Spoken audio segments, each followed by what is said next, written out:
The Budget 2021 proposal rests on 6 pillars. The budget with a vision of self-reliance. The news in detail. Finance Minister Nirmala Sitharaman has presented what she has termed as never like before Union Budget 2021-22 in the Parliament. She further said that we couldn't have imagined the global slowdown during the last budget. We announced the Atmanirbhar package in May 2020 to sustain recovery.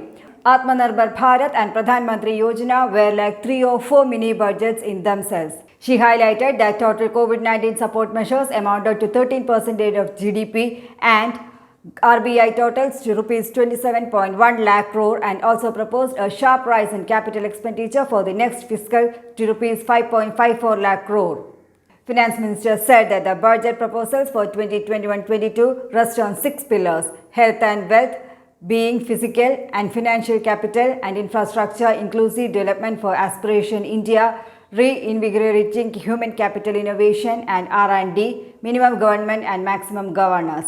The Union Budget 2021-22 is expected to focus on higher spending on healthcare, infrastructure, job creation, rural development, generous allocations for development schemes, putting more money in the hands of the average taxpayer and easing rules to attract foreign investments. The Finance Minister in her Budget 2021 speech announced a slew of taxation reforms along with an increased spending on healthcare with Rs 35,000 crore on COVID-19 vaccine development. In significant changes to the taxation process, Sitharaman announced the scrapping of income taxes for senior citizens under certain conditions, new rules for removal of double taxation for NRIs, and a reduction in the time period of tax assessments, among other measures. Startups will get an extension in their tax holiday for an additional year. Sitharaman also announced that the advanced taxability on dividend income shall arise after declaration of payment of dividend. In the budget also announced a push to the textile industry, a hike in custom duty on cotton and raw silk, a new cess on agriculture development, Rs 2.5 per litre on petrol and Rs 4 per litre on diesel, a central university in Leh, a focus on seaweed farming with a new facility in Tamil Nadu, and a new vehicle scrapping policy that aims to provide the auto sector a boost, among other announcements. Sitharaman also announced that an additional 1 crore families will now benefit under the centre's Ujjwala scheme.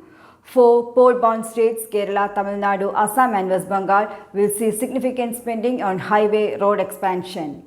Addressing the nation after the budget, Prime Minister Modi said that the budget speaks for all-round development. From COVID-related reforms to Atmanirbhar Resolve, we moved ahead with this mantra in Budget 2021. It's an active and not a reactive budget, he added, and he congratulated the Finance Ministry team. This was Sitharaman's third budget under the National Democratic Alliance government led by Prime Minister Narendra Modi. In a significant departure from a tradition, this year's budget was not printed and was only made available in a digital format. This would be the second budget of Sitharaman and a very crucial one in times of COVID-19 pandemic. The Union Cabinet has approved India's first paperless budget 2021. News Desk, Karma News.